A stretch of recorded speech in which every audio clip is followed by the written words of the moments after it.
My name is Erin Walker, and I'm 34 years old. As the CEO of the Grand Summit Collection, I've built a successful hotel chain that spans across America. What most people don't know is that my own parents run one of my smaller hotels in Colorado. They have no idea I'm their boss. After years of estrangement, I decided to visit them. Their reaction: they kicked me out, calling me an embarrassment to the family. Before I tell you how I handled this situation, let me know where you're watching from, and hit subscribe if you've ever faced rejection from your own family. I stood in the parking lot of the Pine Valley Inn, my heart racing as I looked up at the familiar rustic facade. This was where it all began. The small hotel in Boulder, Colorado, that my parents had owned and operated for the past 30 years. Now, it was part of my company, the Grand Summit Collection, though they didn't know it yet. They thought they had sold it to a faceless corporation, not their estranged daughter. The autumn mountain air felt crisp in my lungs as I gathered my courage. I was here officially as a quality control check, something I regularly did at all 15 of my properties. I preferred to experience my hotels as guests, would often traveling under different names to ensure I got an authentic experience. As I adjusted my designer blazer and grabbed my suitcase, memories flooded back. Growing up in a middle-class family running a small hotel had shaped everything about me, though not always in ways my parents intended. My childhood was spent watching my parents Margaret and Thomas Walker work tirelessly to maintain their modest business. My mother was always the stricter one, with her perfectly styled silver-streaked brown hair and sharp eyes that missed nothing. She ran the hotel with military precision, demanding excellence from both staff and her daughters. My father was quieter, more gentle, but he rarely contradicted my mother's decisions or defended me from her criticism.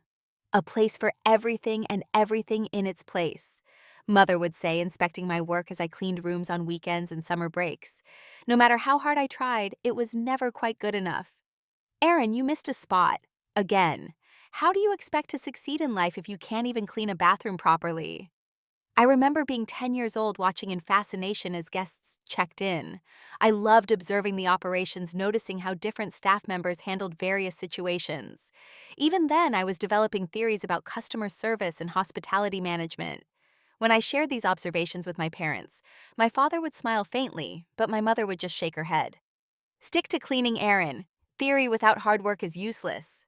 But I couldn't help myself. I was drawn to the business side of hospitality from an early age. I would hide in the back of the small conference room when suppliers came to meet with my parents, absorbing everything about negotiations and contracts. I studied the reservation systems when nobody was looking, and read industry magazines that came in the mail before my parents saw them. My younger sister Jennifer was different. 4 years my junior, she was content to follow our mother's instructions without question. She was the perfect daughter, compliant and practical, while I was labeled the dreamer, the difficult one. "Why can't you be more like your sister?" became a common refrain in our household. Jennifer never questions everything. Jennifer is grateful for what she has. The turning point came when I was 16 and met Grace Turner. She was a successful businesswoman staying at our hotel while attending a conference. I was assigned to bring extra towels to her room, and she struck up a conversation with me. Something about her confidence and warmth made me open up about my dreams of studying hotel management and building something bigger than my parents' small establishment. Instead of dismissing me, she listened, really listened. "You know," she said thoughtfully, "I started as a housekeeper too. Now I own 3 hotels in Denver. Don't let anyone tell you what your ceiling should be."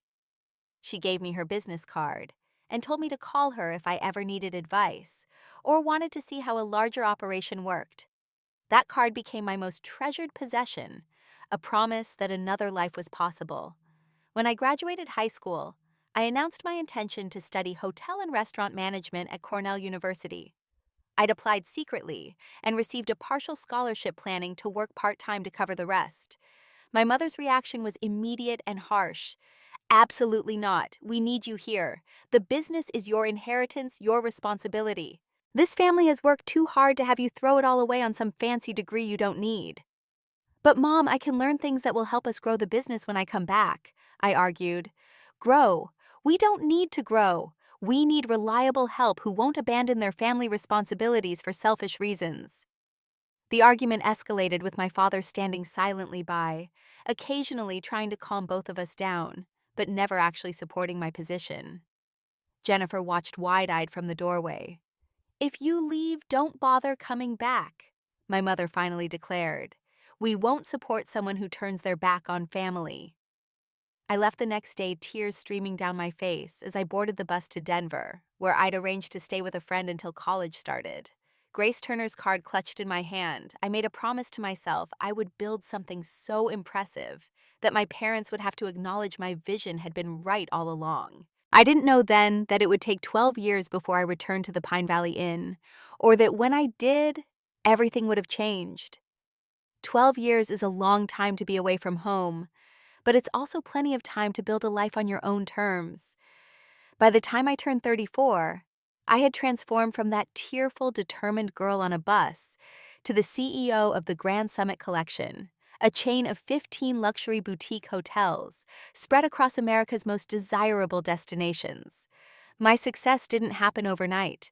After college, I worked my way up through various positions in the hospitality industry.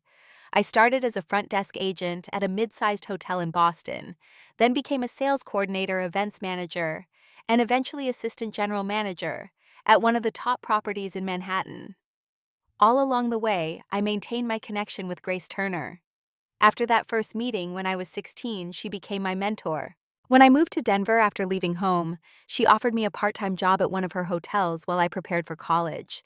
During school breaks, I would return to work for her, absorbing everything I could about how larger hotel operations functioned.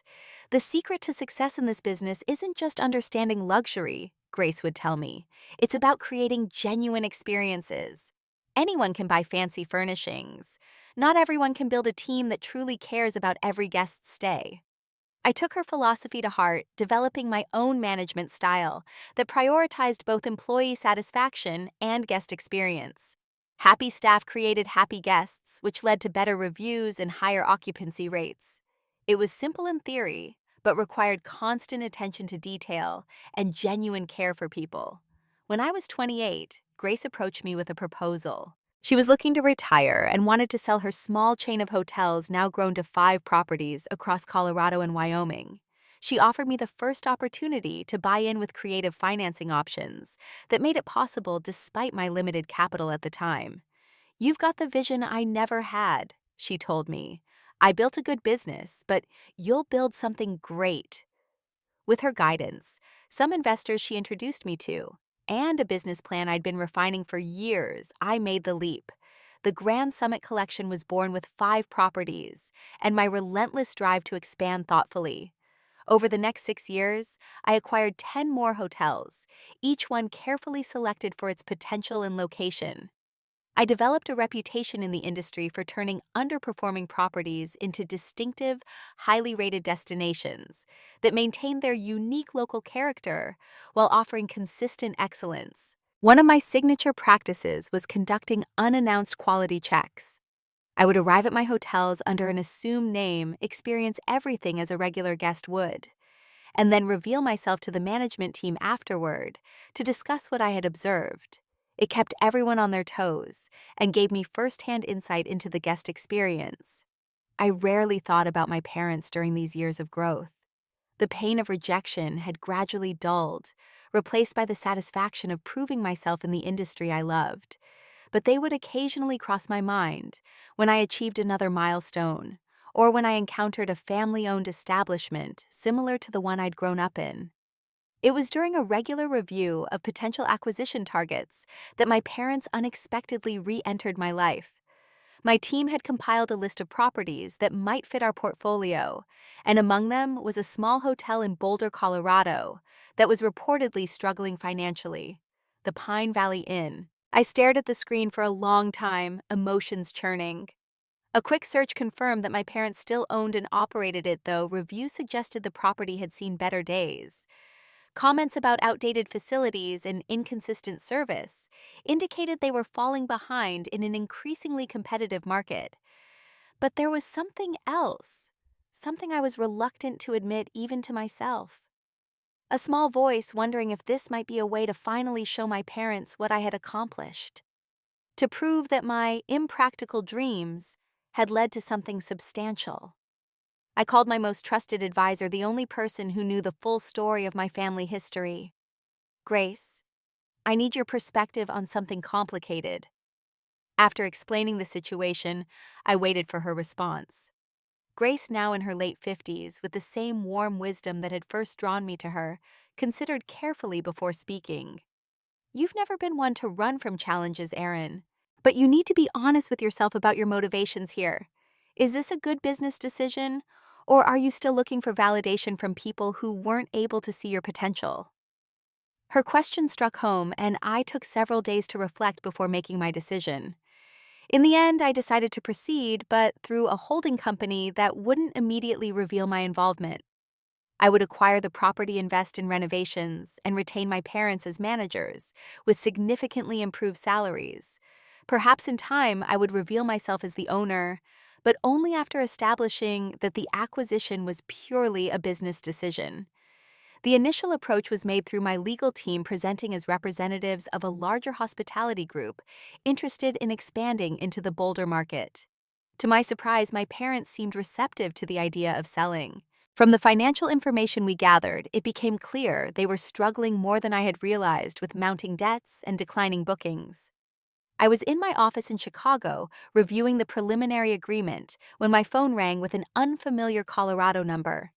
Assuming it was related to another property we were developing in Aspen, I answered professionally. "This is Erin Walker."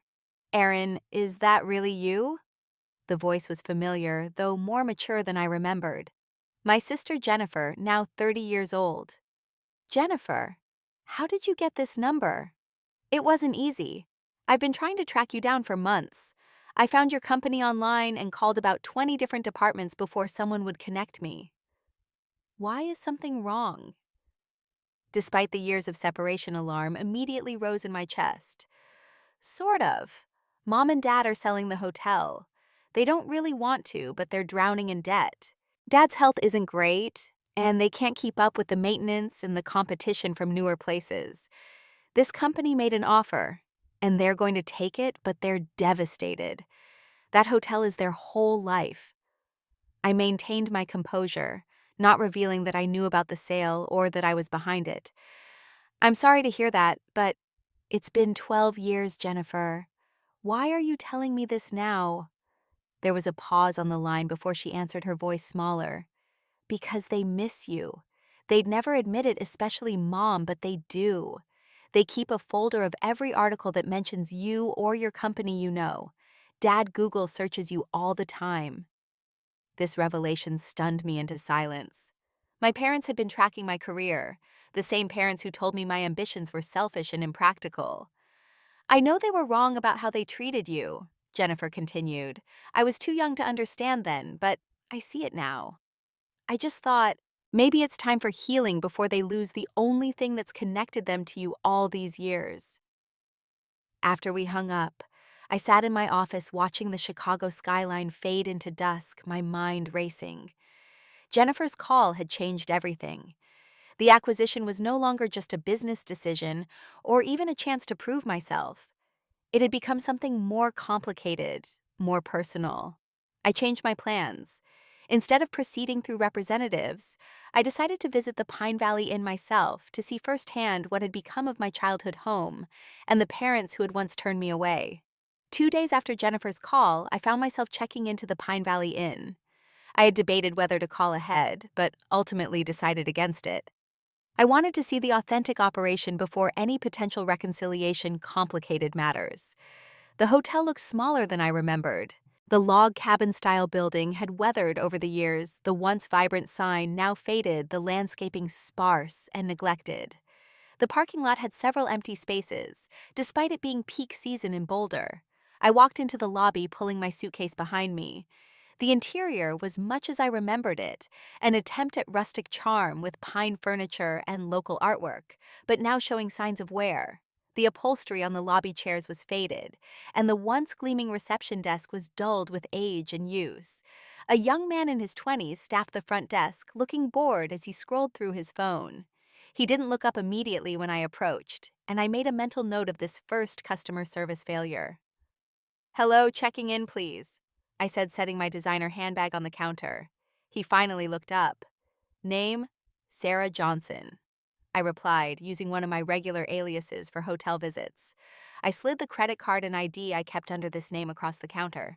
As he typed into the ancient reservation system computer, I recognized as the same one from my childhood.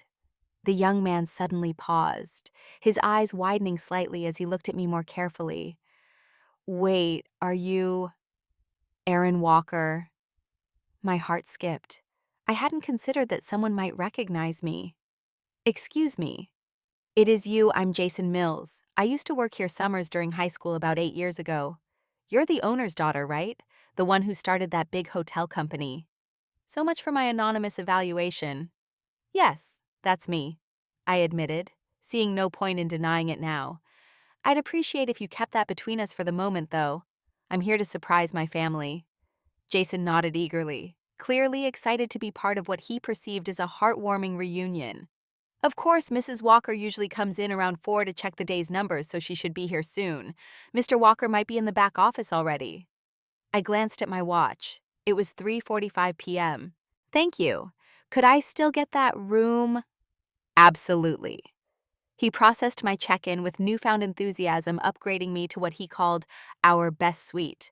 Without my asking, he handed me the old-fashioned key with a bright smile. "It's so cool what you've built.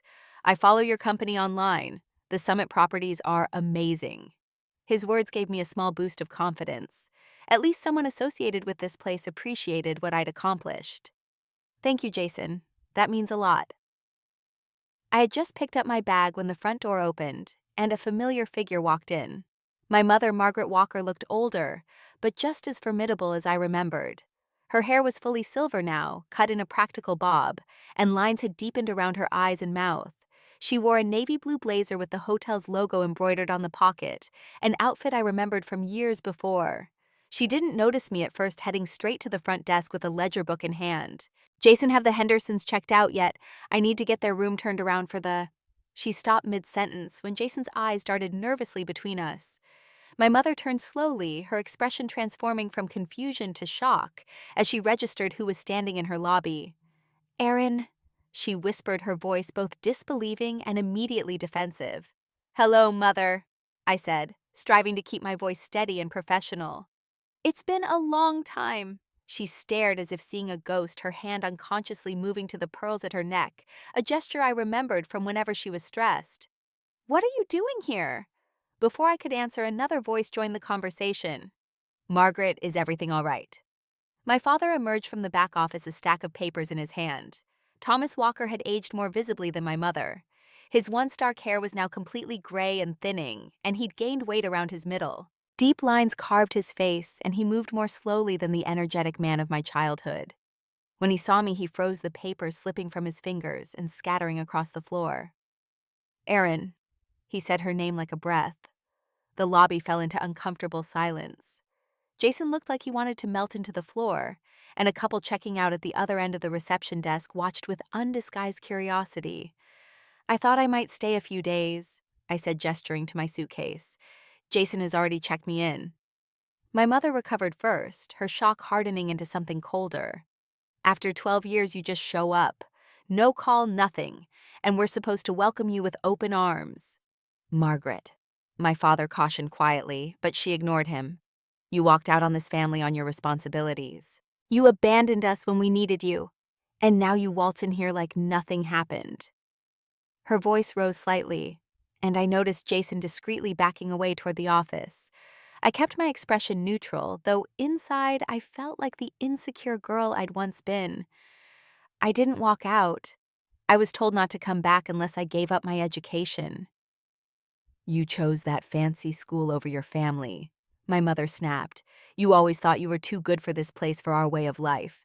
My father finally bent to gather his dropped papers. "Perhaps we should continue this discussion privately," he suggested, glancing meaningfully at the curious onlookers. "There's nothing to discuss," my mother declared.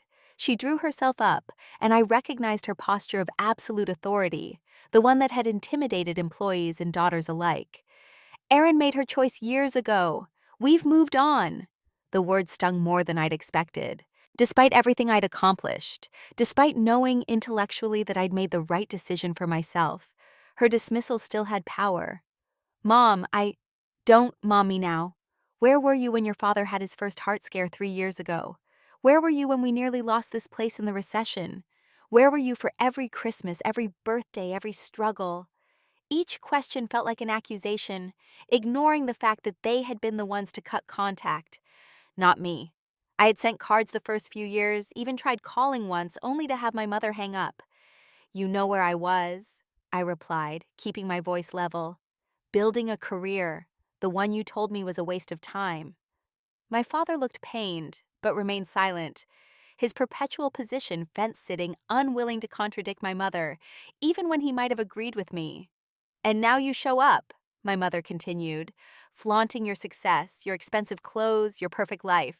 What do you want from us now, Erin? What could we possibly have that the great hotel magnate needs?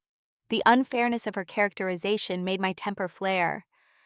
I'm not flaunting anything. I came to visit the place I grew up. Is that so hard to believe? Yes, my mother said flatly. It is. You never cared about this place except to criticize how we ran it. Everything was always wrong, never good enough for your grand vision. I noticed movement behind them and saw a woman who had to be my sister Jennifer coming in from the side entrance. She stopped abruptly when she saw me, her eyes widening in surprise. We locked gazes for a moment before she hurried to stand beside our parents, uncertainly hovering between us. You're a disruption we don't need right now, my mother declared. We have enough challenges without dealing with whatever point you're trying to prove by coming here. That was when I realized she thought I was there to gloat, to show off my success in contrast to their struggles.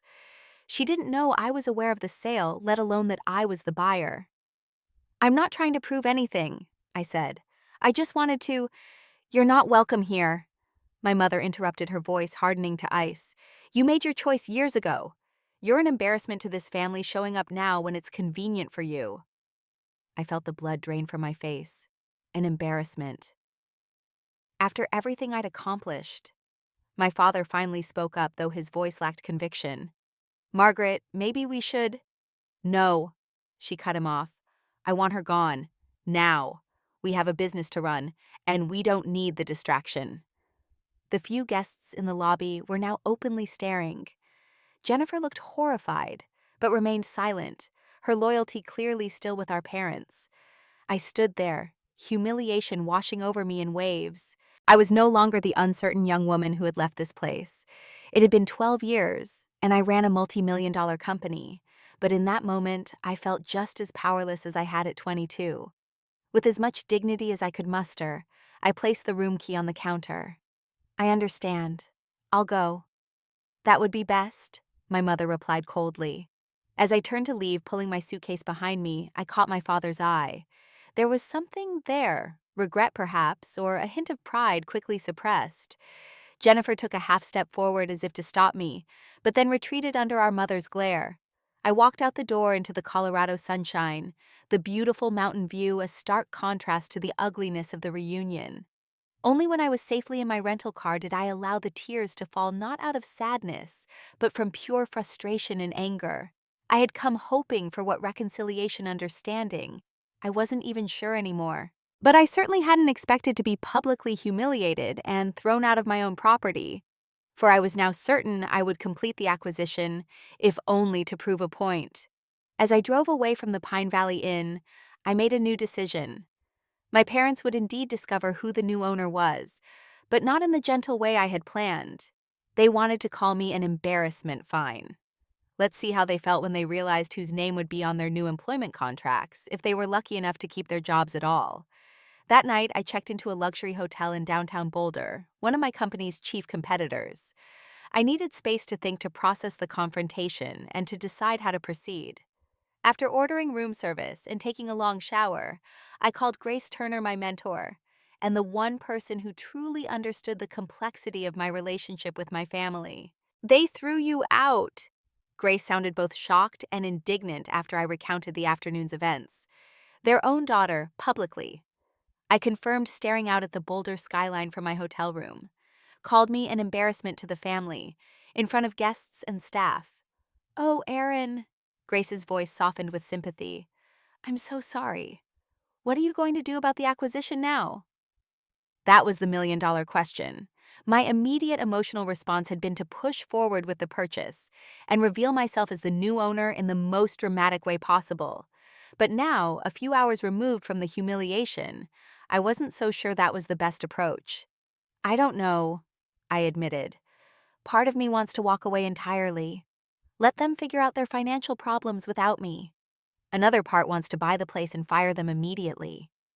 "And neither of those options sounds like the Erin Walker I know," Grace observed gently. "The woman who makes business decisions with both her head and her heart. The one who sees potential where others see only problems." She was right, of course. My success hadn't come from impulsive choices or using business as a weapon. It had come from smart strategic decisions that benefited both my company and the people who worked within it. "You need to decide what you really want here," Grace continued. "Is it revenge reconciliation or simply a good business investment?" I considered her words carefully. "Maybe it's all three. The property has potential that's undeniable. The location is excellent, and our company doesn't currently have a presence in Boulder. But yes, I also wanted some acknowledgement from my parents that my path wasn't a mistake. And after today, I can't pretend there isn't some satisfaction in the idea of them realizing I'm their boss." "Then proceed with the business deal," Grace advised. "But don't make it about getting even. Make it about creating something better, including potentially a better relationship with your family, even if that takes time." After our call ended, I spent hours reviewing the acquisition documents my team had prepared. The terms were fair, perhaps even generous, given the property's condition and financial situation. My parents would receive enough to pay off their debts and have a comfortable retirement fund, while my company would gain a property with excellent potential after renovation. The original plan had been to keep them on as managers during a transition period. But after today's encounter, I wasn't sure that was viable. Could I really work with people who had just thrown me out of their establishment, who had called me an embarrassment in front of others? Around midnight, my phone buzzed with a text from Jennifer. "I'm sorry about today. They're under so much stress with the sale. Dad's not been well. Can we talk?" I hadn't given Jennifer my number, which meant she must have gotten it from Jason at the front desk. I hesitated before responding, "Breakfast tomorrow, the Terrace Cafe, 9 a.m. Her reply came quickly. "I'll be there." Morning brought clear skies and a renewed sense of purpose. I dressed carefully in a professional but understated outfit, not wanting to appear as though I was flaunting my success as my mother had accused. The Terrace Cafe was a trendy breakfast spot downtown. I arrived early and secured a table on the patio, with a view of the Flatirons. When Jennifer walked in, I almost didn't recognize her. My mental image was still of a teenager, but the woman who approached me was 30, confident and professionally dressed in a way that suggested a successful career. "Erin," she said, hesitating before I stood, and we shared an awkward hug. "Thank you for meeting me." After ordering coffee, we sat in uncomfortable silence for a moment, 12 years of separation hanging between us. "You look great," she finally said. "I've followed your career, you know. What you've built is incredible." "Thank you," I replied, genuinely touched by her acknowledgement. "What about you? What are you doing these days?" "I'm a physical therapist. I have a small practice here in Boulder." She smiled faintly. "Not quite the empire you've built, but I love it." "That's what matters," I said sincerely. Jennifer took a deep breath. "Look about yesterday. Mom was way out of line. Dad too for not speaking up. But they're struggling, Erin. The hotel is failing. Dad had a minor heart attack last year, and this sale. It feels like failure to them after 30 years." I listened carefully, noting that she didn't seem aware that I was connected to the acquisition. "They don't know how to process seeing you so successful when they're at their lowest point," she continued. "Especially Mom. She's proud and stubborn, and admitting she was wrong about your choices is nearly impossible for her." She called me an embarrassment, Jennifer. After 12 years without so much as a phone call, that's what she had to say to her daughter. Jennifer winced. "I know, it was terrible, but she was shocked and defensive. They've been tracking your success for years, you know. Dad has a folder with every article that mentions you or the Grand Summit collection. He shows it to me whenever there's something new, though, never when Mom's around. This aligned with what she'd mentioned in our phone call, but hearing it again made my chest tighten with complicated emotions. My father had been proud of me all along, just never enough to say it to my face or to stand up to my mother. And Mom, I asked, does she ever acknowledge what I've built? Jennifer hesitated. It's complicated. She'll make comments sometimes about how some people have all the luck or advantages, but I've caught her looking at your company website more than once. Our food arrived momentarily, pausing the conversation. When the server left, I decided to be direct. Jennifer, what do you want from this meeting? Are you hoping I'll just forget yesterday and play happy family? She set down her fork. No, I know too much time has passed for that, but I was hoping you might be willing to talk to them again in a more private setting. Dad's been asking about you since yesterday. I think he wants to make amends. And Mom, she's being Mom. Stubborn, but the sale is finalizing next week, and once that pressure is off, maybe there's a chance for some healing. Little did Jennifer know that the sale's finalization would bring a whole new kind of pressure. I still hadn't decided exactly how to handle the revelation of my ownership, but it was becoming clear that I couldn't simply walk away from the situation emotionally or professionally. I'll think about it, I promised. But I can't guarantee anything. A lot of hurtful things have been said over the years, not just yesterday. As we finished our breakfast, Jennifer shared more about her life, her practice, her recent engagement to a local chef. I found myself genuinely enjoying reconnecting with my sister, who had grown into a thoughtful, independent woman, quite different from the compliant girl I remembered. When we parted, she hugged me more naturally. Whatever you decide about Mom and Dad, I hope you and I can have a relationship again. I've missed my big sister. Her words stayed with me as I walked back to my hotel. Family was complicated, messy, and sometimes painful, but it was also persistent, a connection that remained even when stretched to breaking point. That afternoon, I received an unexpected call from my legal team. There was a complication with the Pine Valley Inn acquisition. My father had been admitted to the hospital the previous night with chest pains, a mild heart event. Not a full attack, but concerning enough given his history. The signing meeting, scheduled for the following week, would need to be postponed. The news shifted something in me. Whatever my feelings about my parents' treatment of me, I didn't want my father's health to suffer. The acquisition and its revelation would happen, but perhaps there was a better way to approach it than the confrontational scenario I'd been imagining. I called my assistant and had her clear my schedule for the next week. The Pine Valley Inn situation needed my full attention, both as a business matter and as the personal reckoning it had become. One way or another, my parents were about to discover exactly what their embarrassment of a daughter had accomplished. 2 weeks passed before my father was cleared to return to work, and the acquisition meeting could be rescheduled. During that time, I remained in Boulder working remotely and occasionally meeting Jennifer for coffee. Through her, I learned that my parents' financial situation was even more precarious than my team had initially discovered, with personal loans taken against the property and credit cards maxed out to keep the hotel running. I also conducted a thorough evaluation of the Pine Valley Inn visiting as an anonymous walk-in customer when my parents weren't on the property. The hotel had good bones but needed significant updating. The staff, mostly long-term employees who'd been with my parents for years, were loyal but undertrained by modern hospitality standards. There was potential here, but it would require investment and fresh management perspectives. On the day of the signing meeting, I arrived early at the law offices in downtown Boulder. My company's attorney, David Patterson, was already there reviewing the final documents.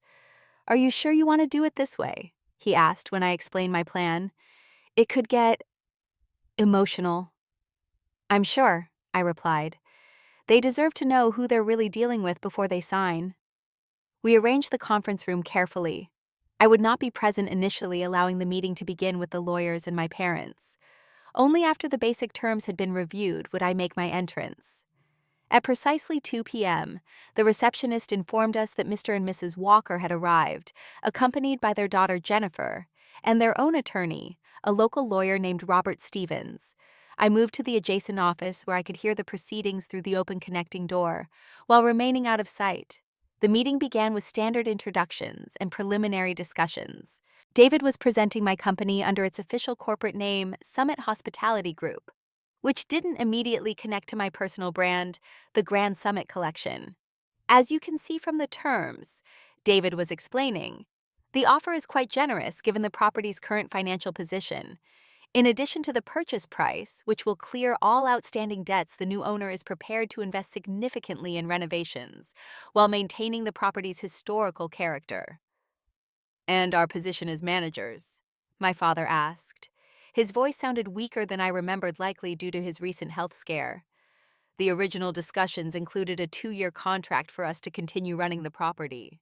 That provision remains, David confirmed, though, of course, all final operational decisions would rest with the new ownership. We've put 30 years into this place. My mother said, her voice sharp with barely contained emotion. We deserve some say in its future. Mrs. Walker, David replied diplomatically, I assure you the new owner has the greatest respect for what you've built and wishes to preserve the heart of it while bringing modern amenities and marketing reach that will secure its future. Easy to say, she retorted. Corporate buyers always talk about preserving character right before they gut everything that makes a place special. It was time. I took a deep breath, straightened my jacket, and walked through the connecting door into the conference room. The reaction was immediate. My father half rose from his chair, then sank back down, his face pale with shock. My mother's expression froze somewhere between disbelief and dawning comprehension. Jennifer, who I hadn't told about my involvement despite our recent reconnection, gasped audibly. Only their lawyer seemed confused, looking between us with uncertainty. Hello? I said calmly, moving to take the empty chair at the head of the table. I believe we should continue this discussion with all cards on the table. You, my mother breathed, finding her voice. This is your company. You're the buyer. I nodded. Summit Hospitality Group is my holding company. The hotel will become part of the Grand Summit Collection after renovations. How long have you known about our financial troubles? My father asked quietly. My acquisition team identified the Pine Valley Inn as a potential property several months ago, I explained. When I realized it was yours, I had to make a decision whether to proceed or pass. I chose to proceed. My mother's shock was transforming into anger, her cheeks flushing. So this is your revenge. Buy our livelihood out from under us when we're vulnerable. No, mother, I said firmly. This is business. The Pine Valley Inn is in a prime location with untapped potential. It makes perfect sense for my collection. The fact that it's owned by you is complicated, but it didn't drive the decision. Bull, she snapped. You want to swoop in and show us how much better you are, how right you were to leave, how wrong we were. I maintained my composure, though her words stung. What I want is to add a wonderful property to my company while ensuring you and Dad have financial security moving forward. The terms of this deal are more than fair, they're generous. You'll walk away debt-free with a substantial retirement fund plus guaranteed employment for 2 years if you want it. Under your management, she said bitterly. Taking orders from our daughter.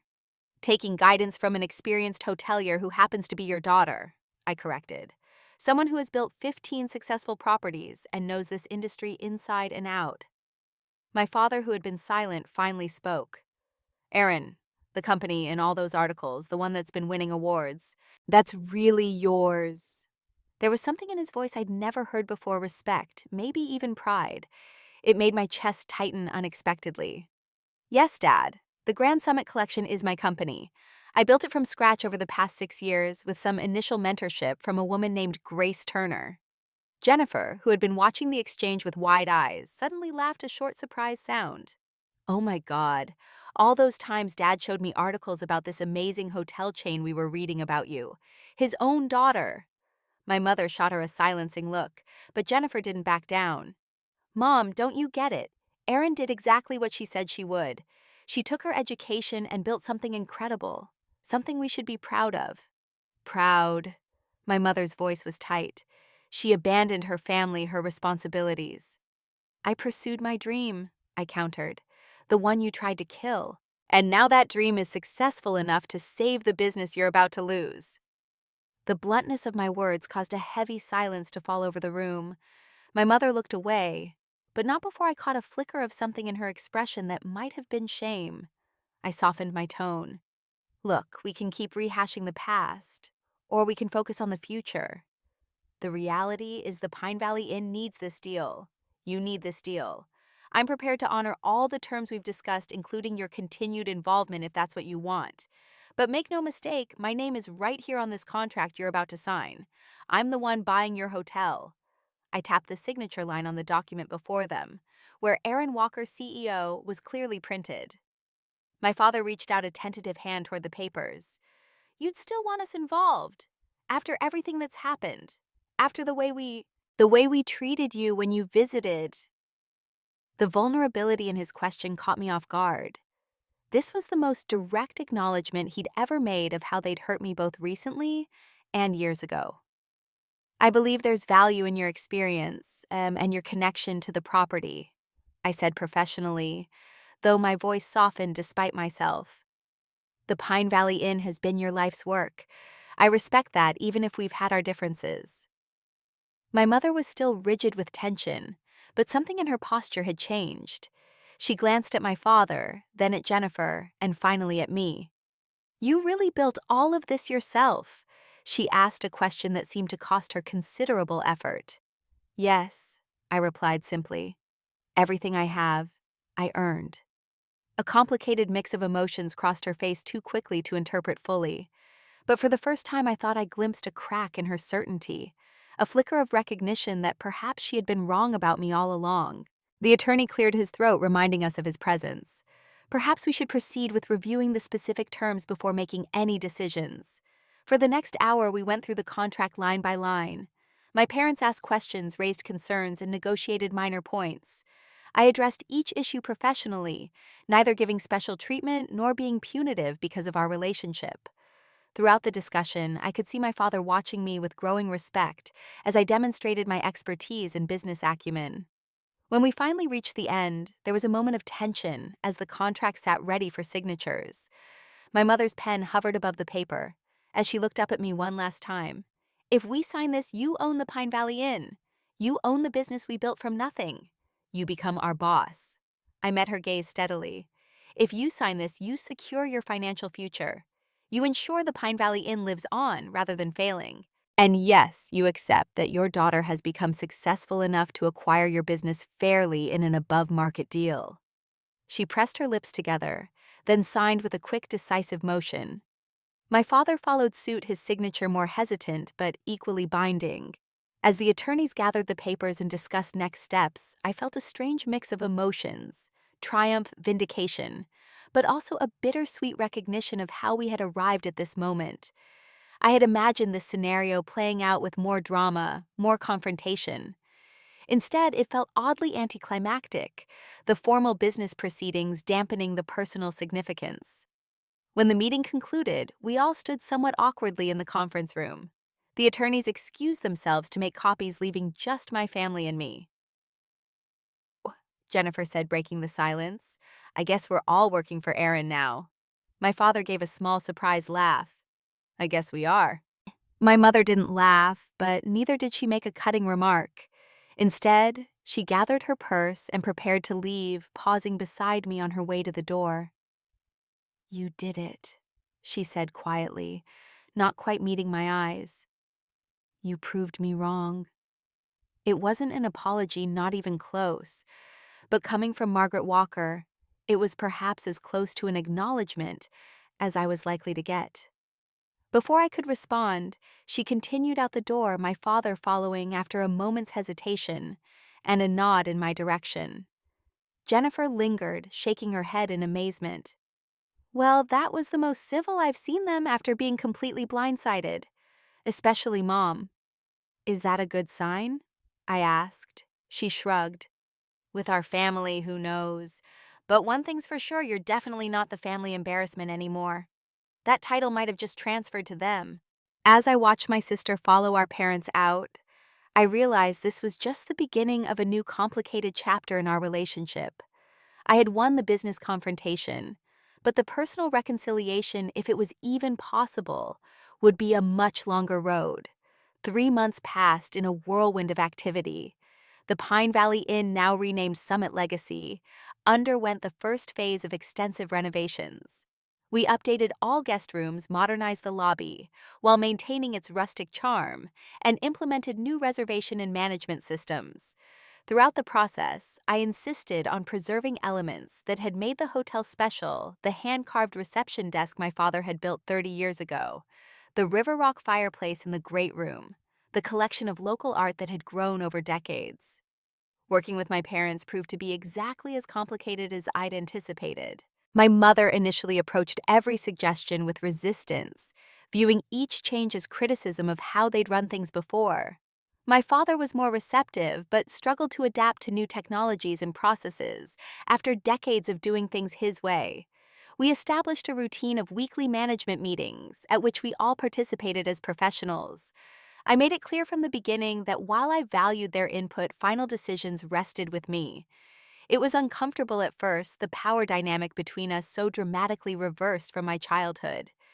In those early weeks, my mother and I maintained a careful formality. Our interactions were strictly business, neither of us venturing into personal territory. My father, however, began to make tentative overtures. He would linger after meetings to ask questions about other properties in my collection or comment on articles he'd read about the hospitality industry. The turning point in my relationship with my father came unexpectedly about 6 weeks after the acquisition. I was working late in what had once been his office, now redesigned as a modern management space, when he knocked on the open door. "Got a minute?" he asked, hovering uncertainly in the doorway.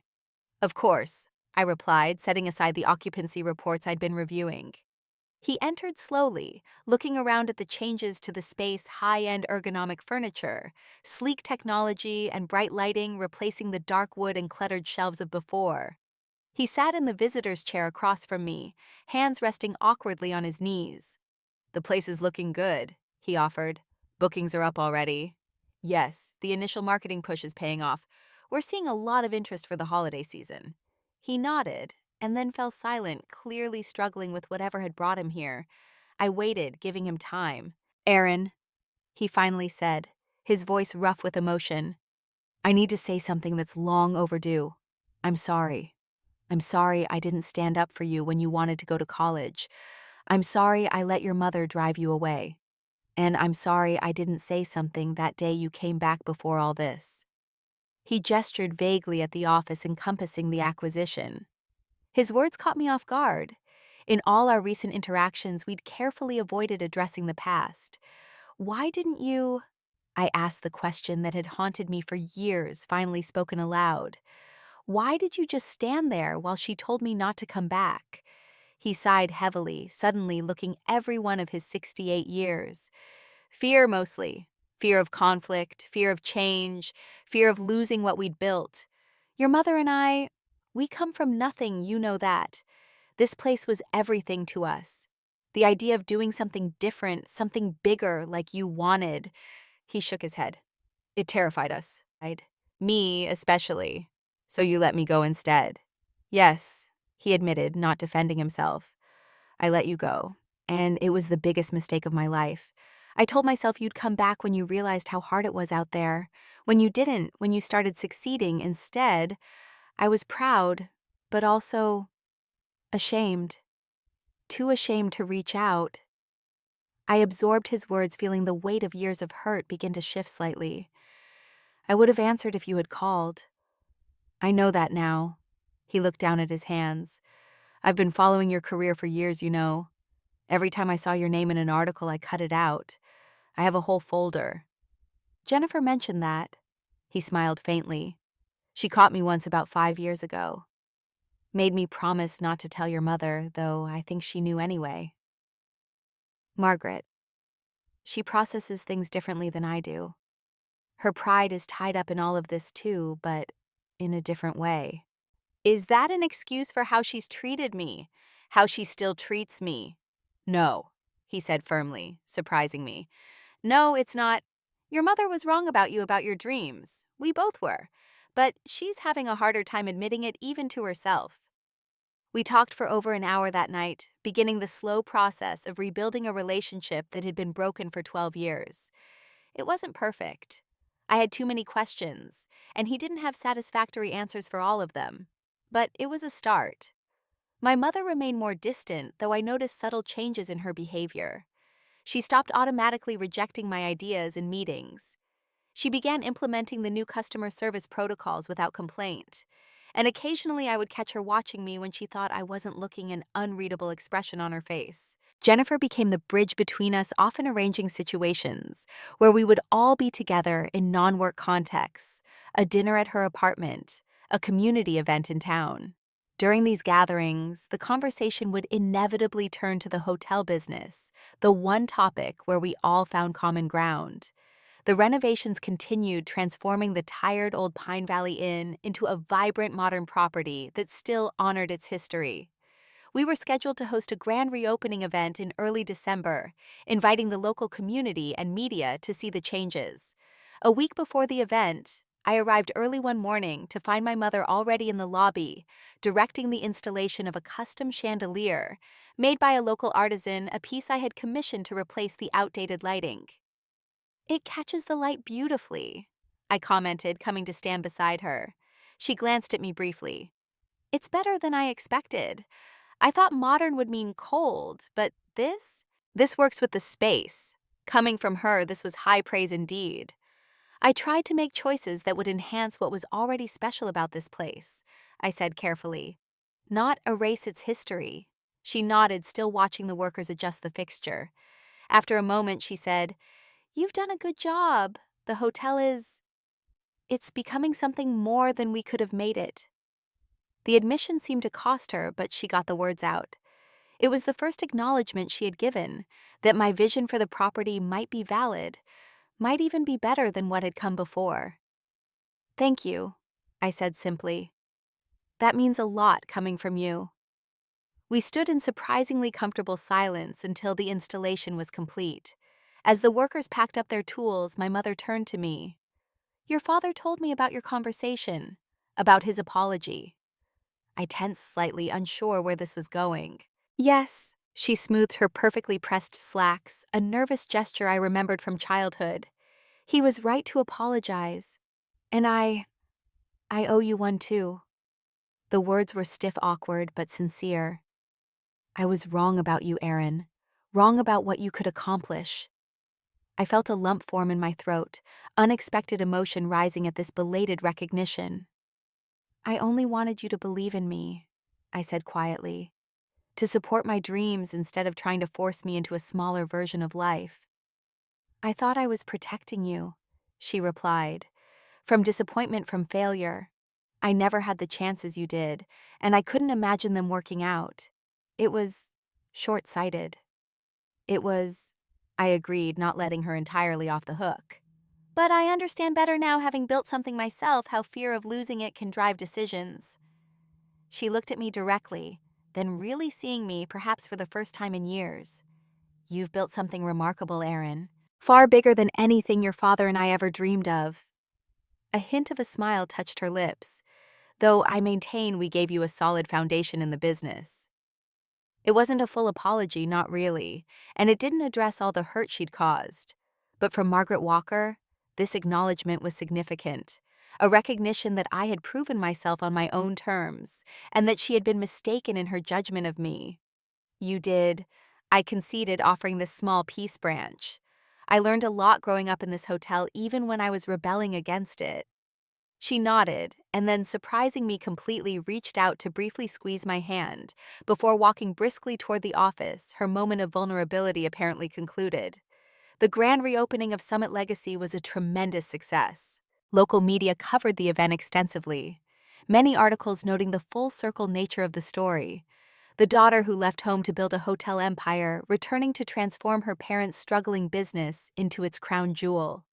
During my speech at the ribbon-cutting ceremony, I publicly acknowledged my parents' role in establishing the property and in shaping my own passion for hospitality. My father beamed with undisguised pride. My mother maintained her composure, but I caught a suspicious brightness in her eyes when I invited them both to join me in cutting the ribbon. As guests and media circulated through the renovated spaces, Grace Turner approached me, having flown in specially for the event. Well done, she said, embracing me warmly. The property is beautiful, but more importantly, you look at peace. I glanced across the lobby where my parents were speaking with a reporter. It's a work in progress, but yes, I think we're finding a new balance. Grace smiled knowingly. When I first met you, you were so determined to prove them wrong. Now I see you've accomplished something much more difficult. You've proven yourself right without needing their validation to do it. Her observation struck me as profoundly true. Somewhere along my journey, the driving need for my parents' approval had transformed into something healthier, a confidence in my own vision, regardless of their opinion, that I now had, if not their full approval, at least their respect was a bonus, rather than the validation I'd once desperately sought. Later that evening, after the guests had departed, and only family remained, Jennifer brought out champagne. A toast, she declared, to the new Summit legacy and to the Walker family finding their way back to each other. We clinked glasses somewhat awkwardly, still navigating the new terrain of our relationships. As we sipped our champagne, my mother unexpectedly spoke up. I have something to show you, Erin. I've been waiting for the right moment. She disappeared into the back office and returned with a familiar-looking folder, the collection of articles my father had mentioned. She handed it to me without comment. Opening it, I found not only the professional write-ups about my company and career that I had expected, but also smaller, more personal items. A graduation announcement I'd sent years ago that had gone unacknowledged, a postcard from my first hotel acquisition, even printed copies of my company's press releases. The collection spanned the entire 12 years of our estrangement, meticulously preserved. You kept all of these, I asked, looking up at her in surprise. She nodded once, unable or unwilling to elaborate, but the gesture spoke volumes. Even in her anger and disappointment, she had followed my journey, had cared enough to document. It had perhaps even privately celebrated my successes. Thank you, I said simply, closing the folder and handing it back. But maybe we should start a new collection, together this time. That night, standing in what had once been my childhood home, now transformed by my adult vision, I felt a sense of completion. The journey hadn't gone as I'd imagined when I left at 22, full of hurt and determination. It had been harder in some ways, easier in others, and had ultimately led me not just to professional success, but to a more complex, honest relationship with my family. I had proven myself, yes, but more importantly, I had built something meaningful, both a thriving business and now perhaps the foundation of a healed relationship with the people who had shaped me for better and for worse. 1 year after the reopening of Summit Legacy, I found myself once again standing in its lobby, this time addressing the entire staff of the hotel.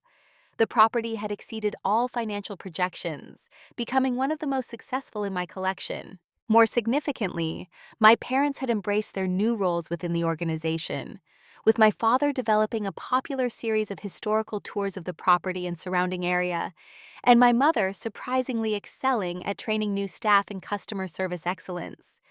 As we celebrate this anniversary, I told the assembled team, I want to share a story that many of you have probably heard pieces of by now, a story about family forgiveness and finding your own path.